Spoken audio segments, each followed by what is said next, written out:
Hello everyone, welcome to MG classes. I am Priya Jaiswal.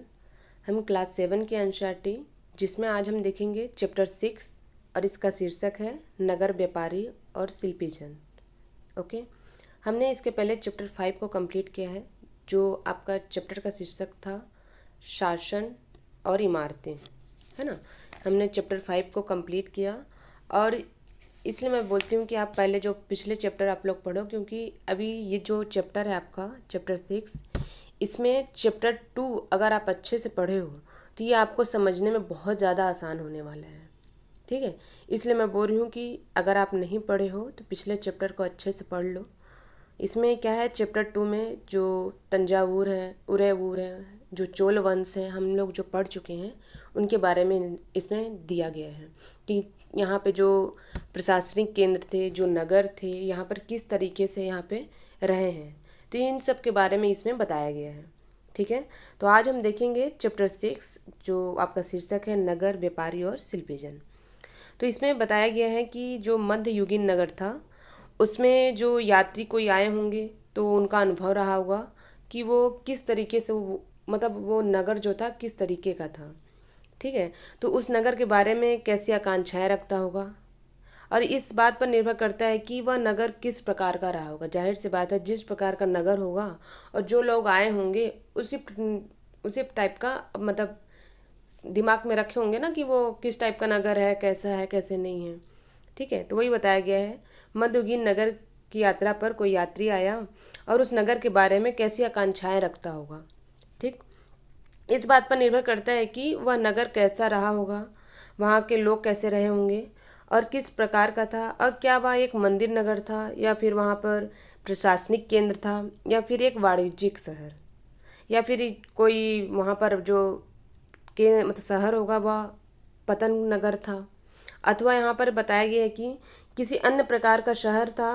वस्तुतः कई नगर तो एक साथ अनेक प्रकार के थे, जैसे कि इसमें प्रशासनिक नगर और ये आपका क्या है, प्रशासनिक नगर और मंदिर नगर होने के साथ साथ वाणिज्यिक कार्यकलाप और शिल्प उत्पादन केंद्र भी था, यानी एक साथ 3-4 थे। यानी क्या है आपका प्रशासनिक नगर, मंदिर नगर प्लस आपका वाणिज्यिक कार्यकलाप, है ना, कार्यकलाप, और उसके बाद आपका शिल्प उत्पादन केंद्र है।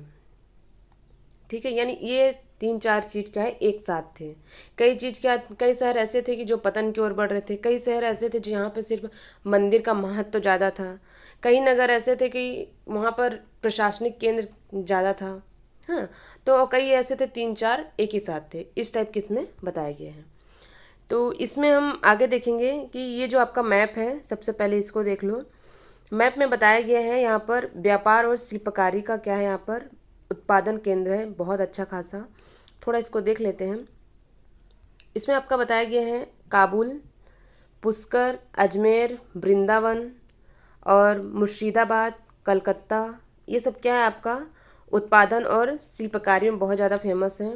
सोमनाथ मंदिर, बम्बई, सूरत, बरार, बीदर, गोलकुंडा, मसूलीपट्टनम, हम्पी, कमालपुरम, स्वामी मलाई, है ना, ये सब आप देख सकते हो, अरब सागर के पास इधर साइड है। कांचीपुरम, तिरुपति, मद्रास, महाबलीपुरम और कावेरी नदी के पास आप इसमें अच्छे से देख सकते हो।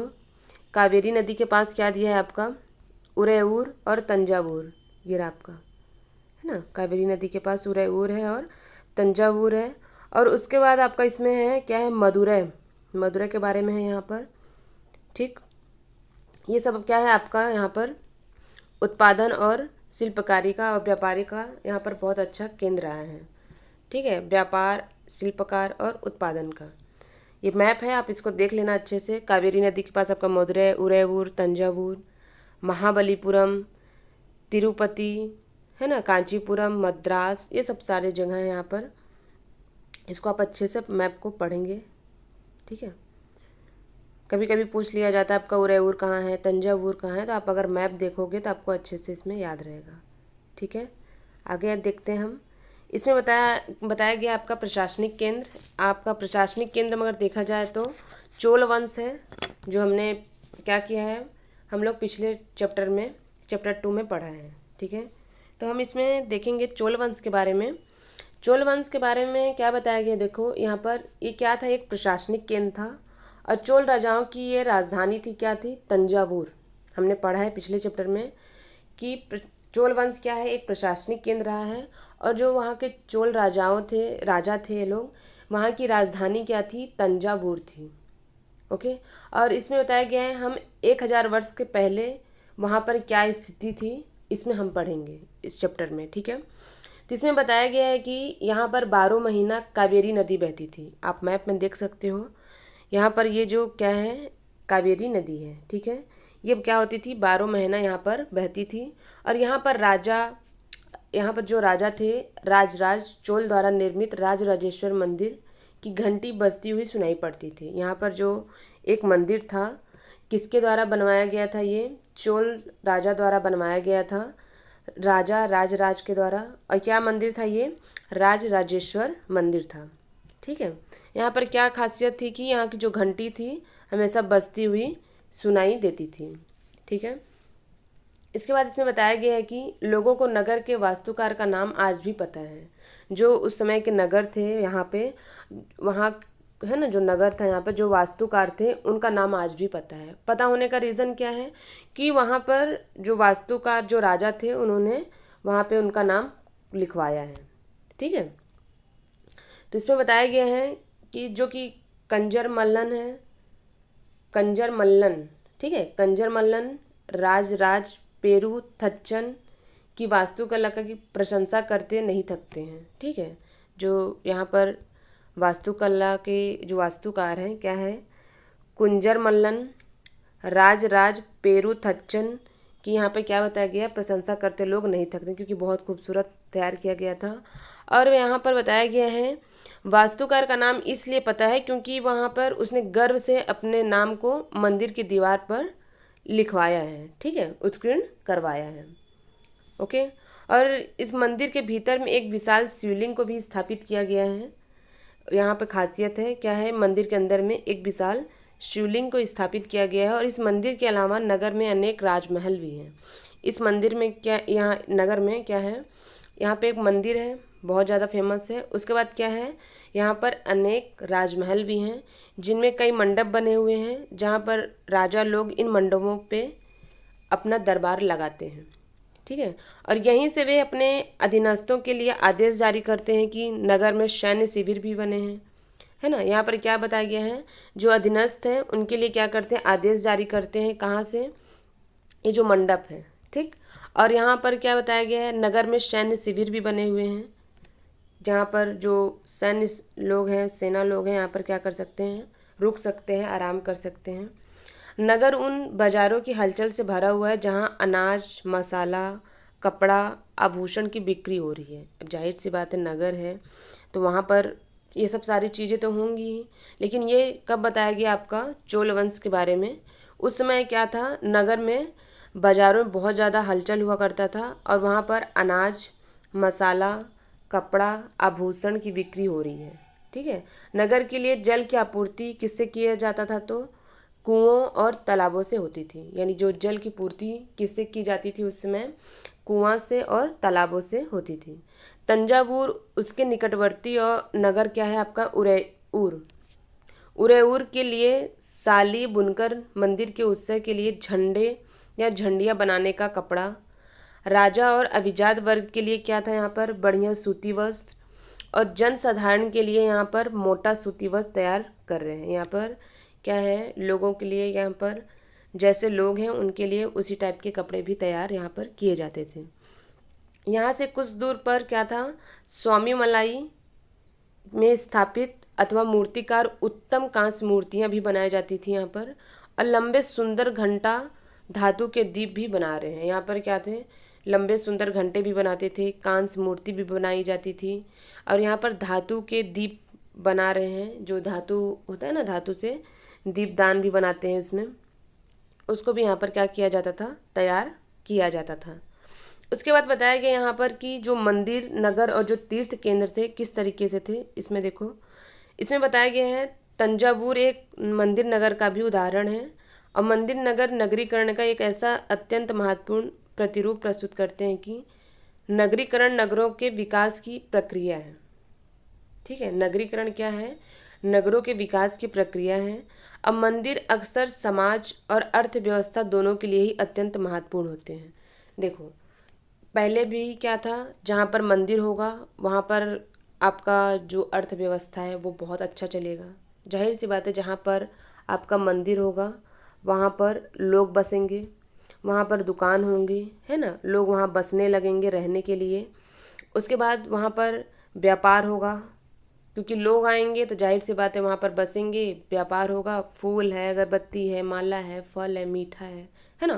तो यहाँ से इससे क्या होगा, इनकी अर्थव्यवस्था बहुत ही अच्छी होगी। और शासक विभिन्न देवी देवताओं के प्रति अपना भक्ति भाव दर्शाने के लिए मंदिर बनाते थे। इसमें हम पहले भी चैप्टर में पढ़ चुके हैं। जो भी शासक हुआ करते थे क्या करते थे, अपने जो भक्ति भाव है ना, अपनी जो प्रतिष्ठा है, मान है, उसको दिखाने के लिए क्या करते थे, मंदिर बनवाते थे। और विभिन्न देवी देवताओं के प्रति अपना जो भक्ति होता था, जो भाव होता था, उसको वो लोग क्या करते थे, इसमें मंदिर के बनवाकर अपना वहाँ पर दिखाते थे। और वे, इसमें बताया गया है, वे मंदिरों को भूमि एवं धन अनुदान में देते थे, जिनकी आय से धार्मिक अनुष्ठान विधि विधान से संपन्न किए जाते थे। और तीर्थयात्रियों तथा पुरोहित पंडितों का भोजन भी यहाँ पर होता था। और पर्वोत्सव मनाए जाते थे। मंदिर के दर्शनार्थी भी दान दक्षिणा, यानी ये सब जो चीज़ें होती हैं, जहाँ पर मंदिर होगा वहाँ पर ब्राह्मण आएंगे, भोजन करेंगे, ठीक है।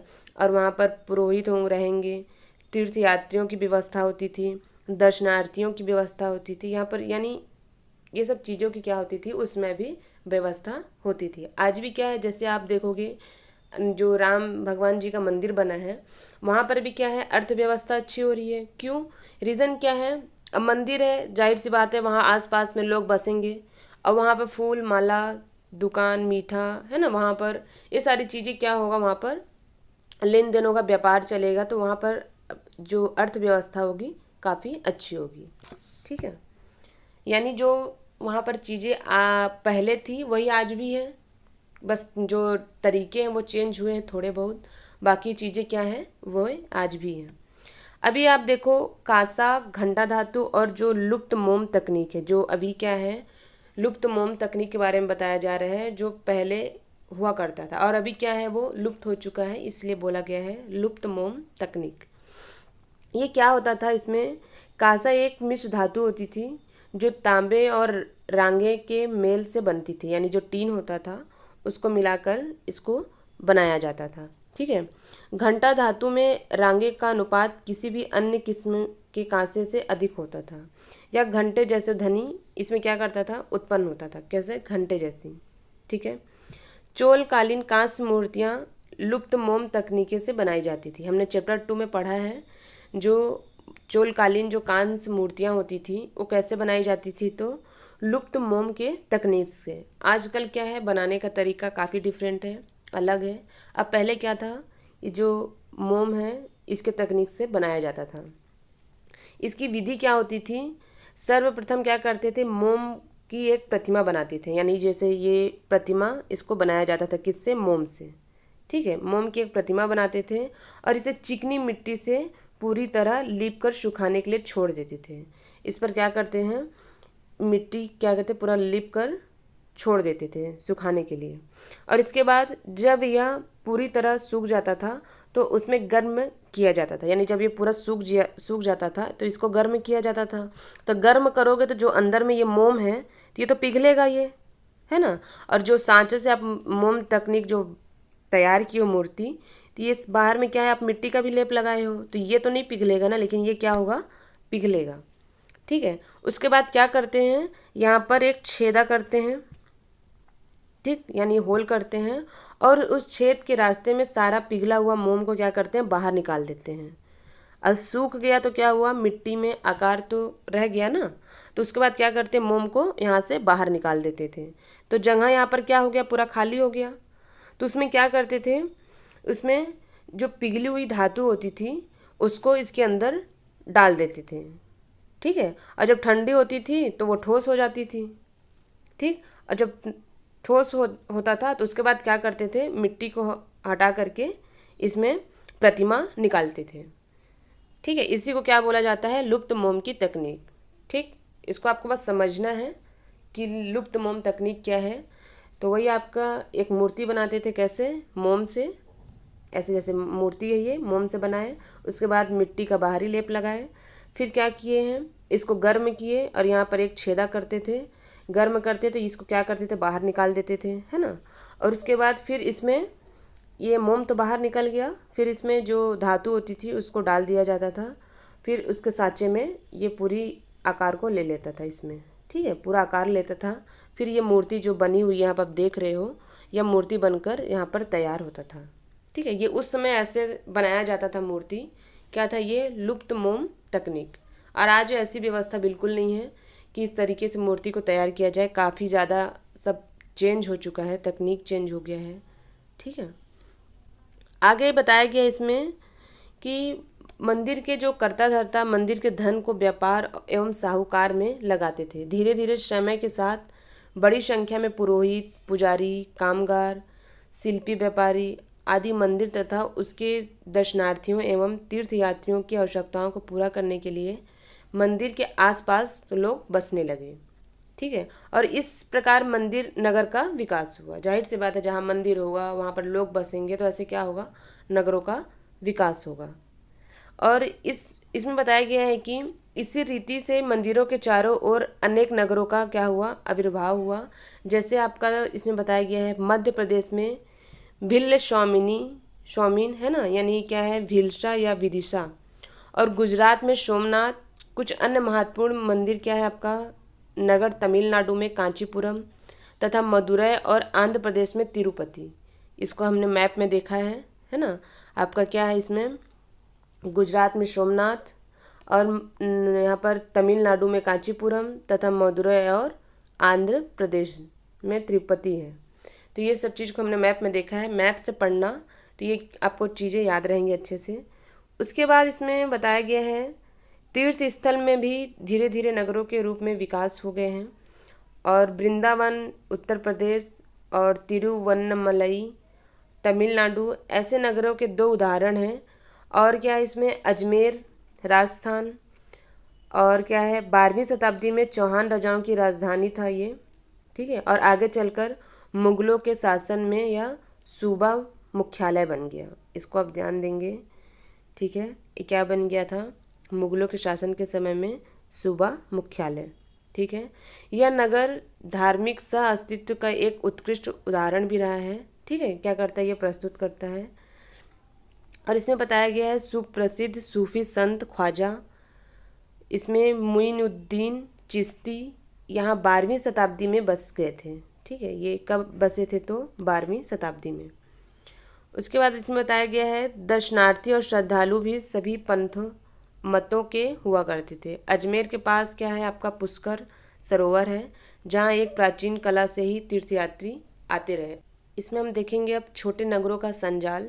ठीक है, इसमें बताया गया है कि 8वीं शताब्दी से ही उपमहाद्वीप में छोटे छोटे नगरों का क्या हुआ, यहाँ पर विस्तार बढ़ने लगा, और उनका प्रादुर्भाव बड़े बड़े गांवों से हुआ था। और उनमें क्या हुआ, आमतौर पर एक मंडपिका, यानी बाद में इसे क्या बोला गया, मंडी कहा जाने लगा। ठीक है, मंडपिका को क्या कहा जाने लगा, मंडी कहा जाने लगा।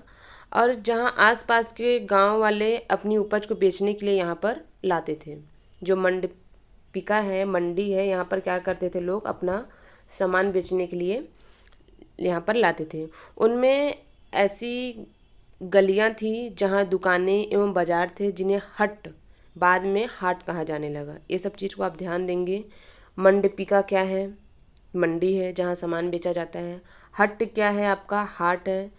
ठीक है, जहाँ पर ये सब चीज़ को, बाजार है, ये सब चीज़ों को बेचा जाता था। इसके अलावा भिन्न भिन्न प्रकार के कारीगरों तथा शिल्पियों, जैसे कुम्हार हैं, तेली हैं, शक्कर बनाने वाले, ताड़ी बनाने वाले, सुनार हैं, लोहार, पत्थर तोड़ने वाले आदि अलग अलग बाजार के लोग यहाँ पर होते थे। यानी ऐसा नहीं है कि ये सब्जी मंडी है तो यहाँ पर सिर्फ सब्जी ही रहेगी। ठीक है, या फिर ये लोहा का दुकान है तो यहाँ पर सिर्फ लोहा रहेगा, ऐसे नहीं है। यहाँ पर क्या होता था, कई सारे जो व्यापारी होते थे सभी यहाँ पर उपस्थित होते थे। जैसे सुनार है, लोहार है, शक्कर बेचने वाले हैं, ताड़ी हैं, ये सारे क्या होते थे, कुछ व्यापारी यहाँ पर स्थायी रूप से बसकर अपना कारोबार करते थे। जबकि कुछ अन्य व्यापारी नगर घूम घूम कर अपना व्यापार करते थे, यानी एक स्थान से दूसरे स्थान से तीसरे स्थान वे जाते थे।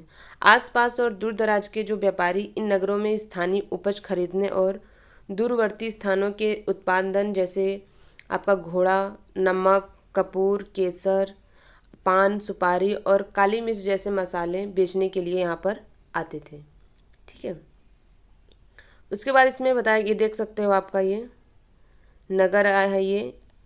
ठीक है, यहाँ पर देखो, यहाँ पर नगर है, यहाँ पर आप पशु है, यहाँ पर लोग हैं, यहाँ पर जो जिसका जो सामान है, जो कपड़ा है, हर एक चीज़ यहाँ पर क्या हो रही है, यहाँ पर बिक्री हो रही है।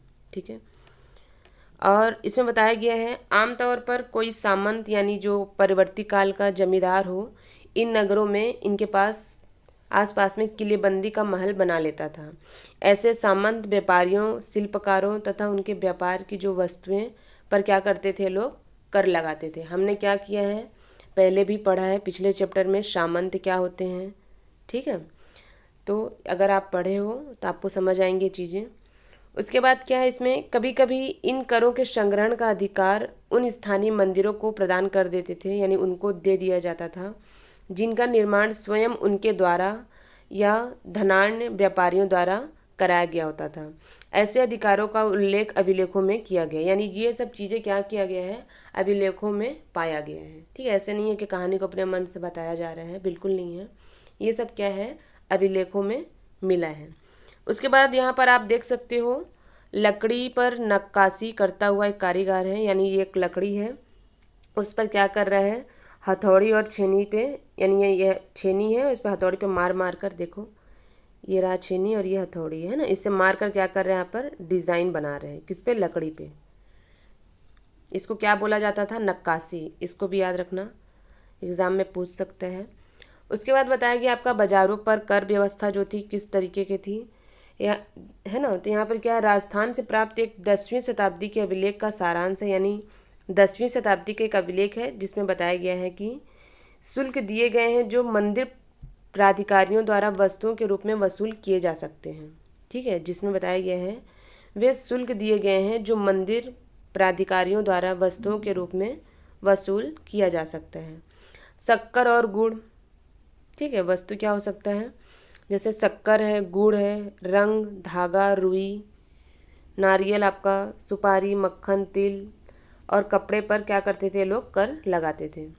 इसके अलावा व्यापारियों पर धातु की चीज़ें बेचने वालों, आसवकों, तेल, पशु चारे और अनाज के बोरे पर भी ये लोग कर लगाते थे। इनमें से कुछ कर तो वस्तु रूप में और कुछ अन्य नगद के रूप में वसूले जाते थे। ठीक है, कर व्यवस्था पहले भी थी।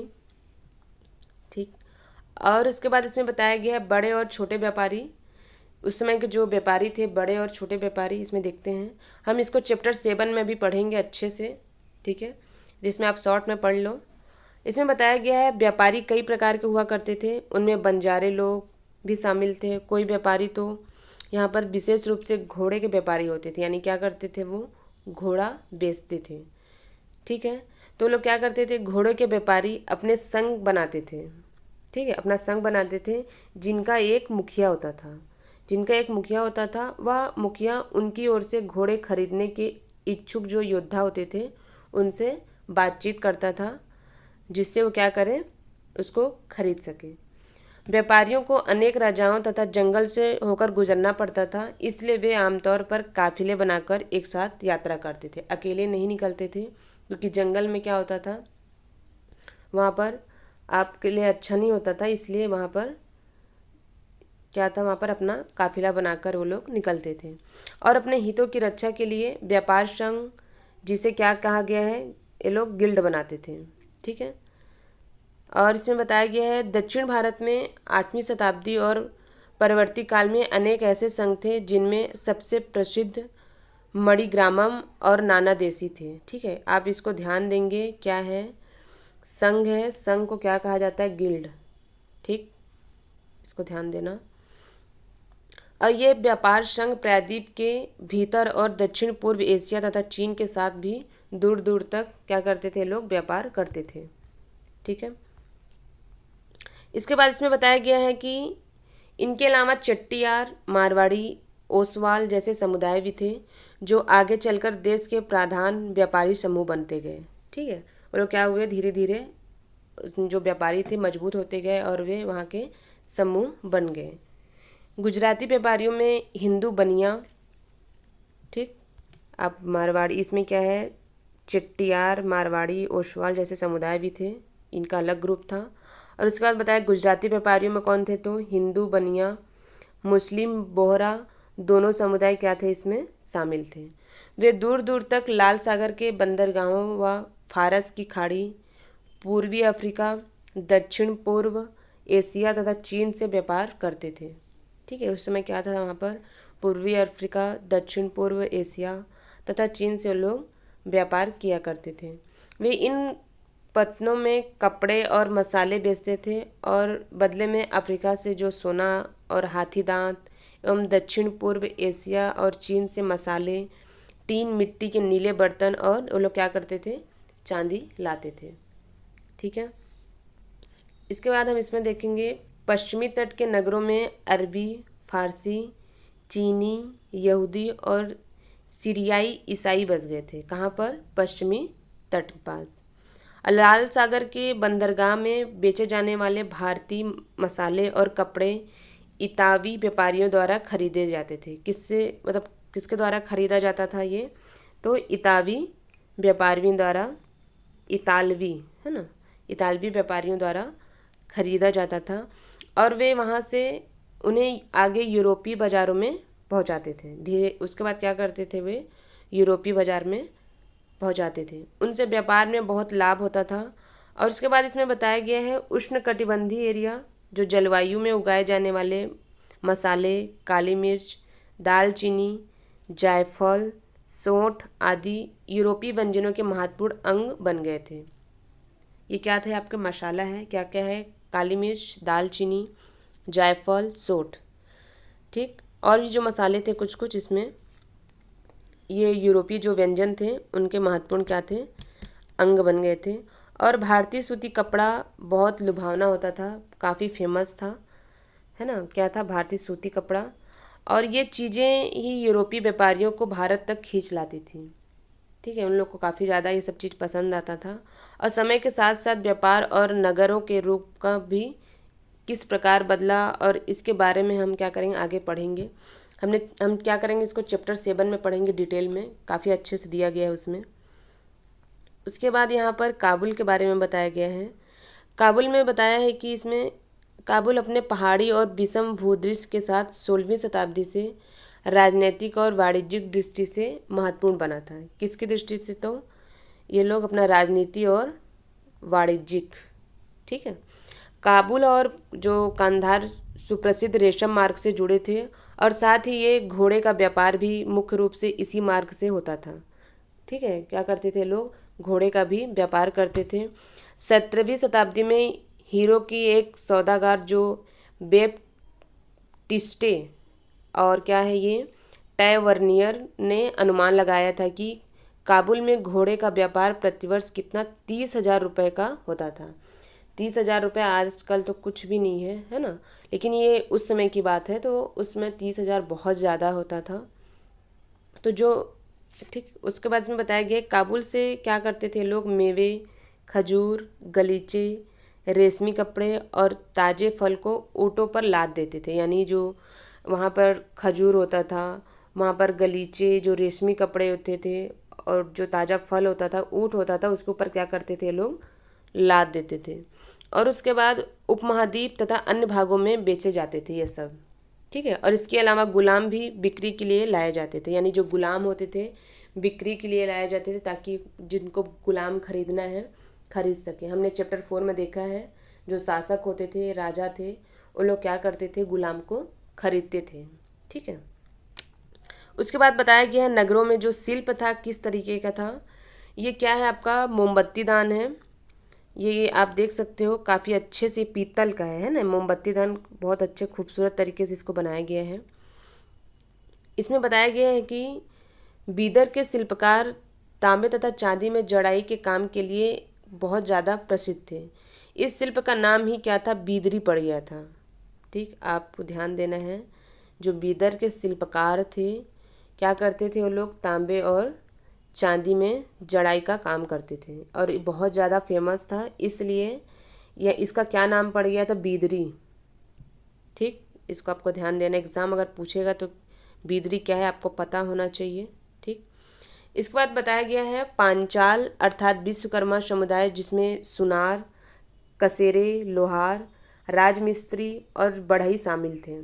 मंदिरों के निर्माण के लिए क्या इसमें आवश्यक होते थे ये सब, और इसके अलावा वे राजमहल, बड़े बड़े भवनों, तालाबों और जो जलाशय के निर्माण में भी अपनी महत्वपूर्ण भूमिका ये लोग अदा करते थे। इसी प्रकार यहाँ पर बताया गया है सालियार या कोलवार जैसे बुनकर भी यहाँ पर समृद्धशाली समुदाय बन गए थे। आप ये सब जो नाम हैं इसको काफ़ी ज़्यादा ध्यान देंगे, ठीक है, एग्ज़ाम में पूछा जाता है। और वे यहाँ पर मंदिरों को भी भारी दान दक्षिणा दिया करते थे और वस्त्र निर्माण से संबंधित कुछ अन्य कार्य जैसे कपास को साफ करना, काटना, रंगना भी स्वतंत्र व्यवसाय बन गया था। धीरे धीरे ये सब क्या हो गया था, स्वतंत्र व्यवसाय बन गया था, जिनके लिए विशेषज्ञता की आवश्यकता होती थी। ठीक, ये आप देख सकते हो उस समय का क्या है, पीतल के मोमबत्ती दान है।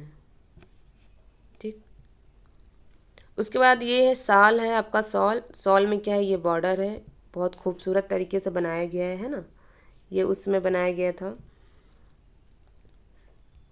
सॉल है ये, है ना। उसके बाद इसमें बताया गया है शहरों के बदलते हुए भाग्य, और क्या है आपका हम्पी, मसूलीपट्टनम और सूरत, ये सब चीज़ को हम क्या करेंगे, वहाँ का जो वास्तुकला था उसके बारे में देखेंगे हम। ठीक है, नेक्स्ट वीडियो में देखेंगे।